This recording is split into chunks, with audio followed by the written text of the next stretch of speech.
اور ایک جو خزرت کے دونوں کے بیچ میں لڑائی ہو گئی تو عبداللہ بن ابی نے یہ بھڑکایا ان کو کہ تم لوگوں نے انصار مہاجرین کو یہاں پر لا کر بسایا، اور اس نے یہ مثال دی کہ تمہارے پالے ہوئے کتے تمہارے اوپر وہ آج تمہیں کاٹ رہے۔ جب اس کی یہ بات نبی کریم صلی اللہ علیہ وسلم کو معلوم ہوئی تو عمر رضی اللہ تعالیٰ عنہ نے یہ کہا کہ اس کا قتل کر دیا جائے۔ تو نبی کریم صلی اللہ علیہ وسلم کی اعلیٰ درفی کا یہ میعاد تھا کہ آپ نے کہا کہ عمر لوگ کیا کہیں گے، محمد اپنے ساتھیوں کو قتل کرتے ہیں۔ اس سفر سے اس نے ایک اور فتنہ اٹھایا، اور فتنہ بھی ایسا اگر نبی صلی اللہ علیہ وسلم اور صحابہ صبر، تحمل، حکمت سے کام نہ لیتے تو مدینے میں خانہ جنگی ہو جاتی۔ یہ حضرت عائشہ رضی اللہ تعالیٰ عنہ پر تہمت کا فتنہ تھا۔ واپسی میں جب مدینے سے وہ آ رہے تھے تو ایک منزل پر رات کے وقت اپنے آپ صلی اللہ علیہ وسلم نے پڑاؤ کیا، جانے کی تیاریاں کی جا رہی تھی۔ حضرت عائشہ رضی اللہ تعالیٰ عنہ جب حاجت سے فارغ ہونے کے لیے گئی اور جانے کے بعد قیام گیا، جب وہ جا رہی تھی انہیں معلوم ہوا کہ ان کا ہار پیچھے چھوٹ گیا ہے، تو وہ اپنے ہار کو تلاش کرنے گئے تو قافلہ روانہ ہو چکا تھا۔ تو آپ نے وہیں پر چادر اوڑھ کر آپ کو وہاں پر نیند لگ گئی۔ صبح کے وقت جب صفوان بن معطل السلامی رضی اللہ تعالیٰ اس جگہ سے گزرے تو آپ نے کہا انا للہ و انا الیہ راجعون۔ نبی کریم صلی اللہ علیہ وسلم کی بیوی یہیں پر چھوٹ گئی۔ انہوں نے عائشہ رضی اللہ تعالیٰ سے کچھ بات تک نہیں کی اور لا کر اپنا اونٹ ان کے پاس بٹھا دیا اور الگ ہٹ کر کھڑے ہو گئے۔ عائشہ رضی اللہ تعالیٰ اونٹ پر سوار ہو گئی اور وہ نکیل پکڑ کر روانہ ہو گئے۔ دوپہر کے قریب جب وہ لشکر سے جا ملے تو وہاں پر اب بہتان کا سلسلہ شروع ہو گیا۔ عبداللہ بن ابی نے یہ الزام لگایا کہ نعوذ باللہ عائشہ رضی اللہ تعالیٰ نے ان کے ساتھ ایسا رات گزر کے، نعوذ باللہ یہ الزام ان کے اوپر جب لگایا گیا۔ عائشہ رضی اللہ تعالیٰ کو اس بات کی خبر نہیں تھی۔ جب وہ واپس مدینہ پہنچی تو جب وہ رات میں مدینے کے باہر کے علاقے میں اپنی عادت سے فارغ ہونے کے لیے باہر گئی تو جب مصطح بن اساسہ جو والدہ تھی وہاں پر ان سے معلوم ہوا کہ جب ان کو ٹھوکر لگی تو انہوں نے کہا غارت ہو مصطح۔ تو عائشہ رضی اللہ عنہ نے کہا کہ آپ کیسی ماں ہو جو اپنے بیٹے پر لعنت بھیج رہی ہو، اور وہ بیٹا تو جنگ بدر میں شریک تھا۔ تو آپ نے فرمایا، آپ نے پورا اس کا قصہ سنایا۔ جب سنایا گیا تو آپ حیران ہو گئی اور واپس جس حاجت کے لیے وہ آئی تھی ان کا بھی خیال نہ رہا اور وہ واپس اپنے گھر چلے گئی اور وہ دار و قطار رونے لگی۔ اس کے بعد اب جب جانتے ہیں جس طرح سے اللہ تعالیٰ نے اس میں اب عائشہ رضی اللہ عنہ کی جو انوسنس ہے، یعنی وہ بے گناہ ہے، اس کو صورت کے اس میں نازل کیا، اور جو تہمت لگانے والے ہیں اس کی سزا بتائی گئی کہ 80 کوڑے کی وہ سزا اب ہوگی۔ جو پہلا اٹیمپٹ جو کیا گیا تھا، یعنی جو آپ صلی اللہ علیہ وسلم پر الزام لگایا گیا ہے کہ بہت سے نکاح کے، تو اس کے سلسلے سے سورہ احزاب کے آخری 6 رکوع نازل ہوئے، اور جو دوسرا جو عائشہ رضی اللہ عنہ پر تہمت لگائی گئی اس سلسلے میں سورہ نور نازل ہوئی۔ سورہ نور کا یہ 3 باتیں اہم ہیں۔ ایک، اس کا نقطہ نظر، سب سے پہلا نقطہ نظر یہ ہے کہ اخلاقی نقطہ نظر یعنی مورالٹی۔ نمبر 2 اس کا نقطہ نظر یہ ہے معاشرہ، سوشل لائف۔ اور تیسرا ہے احکام، قانون، لا، احکام اور ہدایت کے ساتھ نازل کی گئی، جس کا مقصد یہ تھا کہ مسلم معاشرے میں برائیوں کو پیدا ہونے سے محفوظ رکھا جائے، اور جب یہ پیدا ہو جائے تو اس کے پورا تدارک کیا جائے، یعنی اس کو روکا جائے۔ ان تمام احکام اور ہدایت کا خلاصہ میں انشاءاللہ آپ کے سامنے رکھوں گا۔ اس میں سب سے پہلی بات یہ بتائی گئی کہ زنا، جو کہ سورہ نساء میں آلریڈی ایک سوشل ایول بنا دیا گیا تھا، لیکن سورہ نور میں اسے اب کرمنل افینس بنا دیا گیا، یعنی اب جو زنا کرے گا اس کو 100 کوڑے کی سزا دی جائے گی۔ دوسری بات اس میں یہ بتائی گئی کہ بدکار مردوں اور عورتوں سے سماجی تعلقات نہ رکھے اور ان کے ساتھ نکاح نہ کرنے کی ہدایت دی گئی۔ جو زنا کا الزام لگایا گیا اور جب زنا کا الزام لگایا جائے اور ثبوت میں 4 گواہ پیش نہ کرے، ان کے لیے 80 کوڑوں کی سزا مقرر کر دی گئی۔ شوہر اگر بیوی پر تہمت لگائے اس کے لیے لیان کا قاعدہ مقرر کر دیا گیا۔ حضرت عائشہ رضی اللہ عنہ کا الزام کے بارے میں یہ کہا گیا کہ آنکھیں کھلے بند کر شریف آدمی کے خلاف ہر قسم کی تہمت قبول نہ کر لیا کرو، اور پھیلاتے نہ پھرو، اس طرح کی افواہ اڑ رہی ہو تو انہیں دبانا چاہیے۔ اسی سلسلے میں ایک بات کہی گئی، ناپاک عورتیں ناپاک مردوں کے لیے ہے اور پاک عورتیں پاک مردوں کے لیے ہے۔ اور اس کے بعد یہ بتائی گئی کہ آنکھیں کھول کر دیکھو الزام لگانے والے ہے کون اور کس پر الزام لگایا جا رہا ہے۔ پھر چھٹویں بات اس میں یہ بتائی گئی، جو لوگ بیہودہ خبریں اور بری افواہیں پھیلائے، مسلمانوں معاشرے میں فحش اور فواحش کو رواج دینے کی کوشش کرے، ان کی ہمت افزائی نہیں، وہ سزا کے مستحق ہے۔ ساتویں بات اس میں یہ بتائی گئی، ہر شخص بے گناہ سمجھا جائے جب تک اس کے گناہ کا ثبوت نہ ملے۔ یعنی لا میں ایک جنرل پرنسپل ہے، وہ یہ ہے کہ انوسینٹ ٹل پروون گلٹی۔ جب تک کسی پر الزام لگایا گیا تو جبھی اس کا وہ جو ہے ملزم قرار نہیں ہوتا، اس کو جب تک ثبوت ہو کر وہ کنوکٹ نہ ہو جائے جب تک وہ انوسینٹ ہی ہے۔ آٹھویں بات اس میں یہ بتائی گئی، ایک دوسرے کے گھر بے تکلف نہ گھس جایا کریے، اجازت لے کر جائے۔ نویں بات اس میں یہ بتائی گئی، عورتوں اور مردوں کا ایک دوسرے کو دیکھنا اور گھورنے سے منع کر دیا گیا، یعنی نگاہوں کو نیچے رکھنے کی اس میں ہدایت دی گئی۔ عورتوں کو اس بات کا حکم دیا گیا کہ وہ اپنے سر اور سینہ ڈھک کر رکھے۔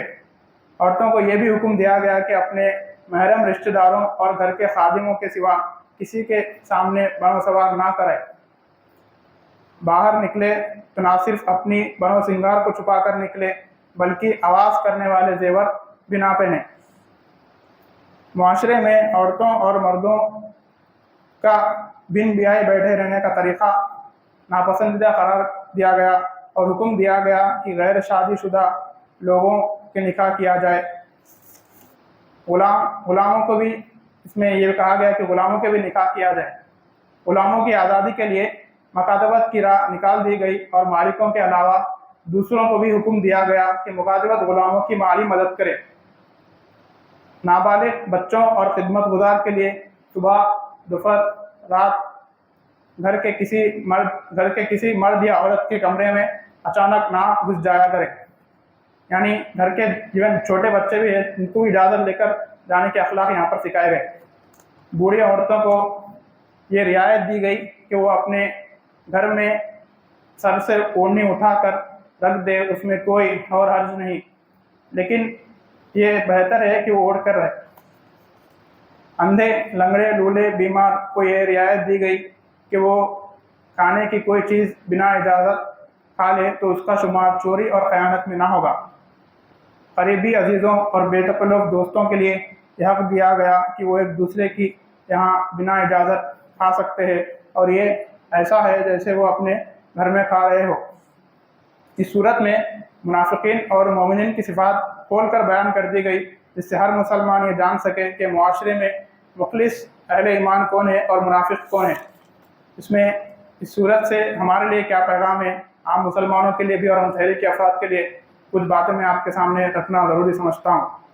نمبر ایک، ہمارے لیے اس میں سب سے بڑا پیغام یہ ہے کہ ہمارا کیریکٹر، جب ہم دیکھیں گے کہ جنگ بدر سے لے کے خندق تک اسٹرینتھ میٹر نہیں کرتی بلکہ ہمارا کیریکٹر ہی میٹر کرتا ہے۔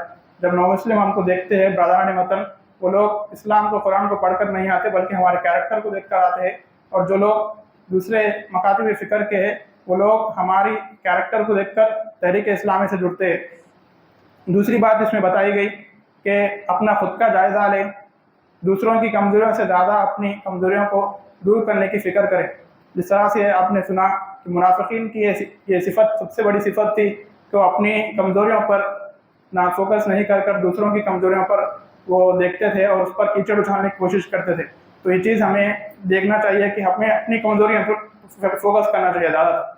دوسروں کی کمزوریوں سے ہمارے سے کچھ لینا دینا نہیں ہے، بلکہ ہمارا جائزہ ہمیں خود کو لے کر اسے درست کرنا چاہیے۔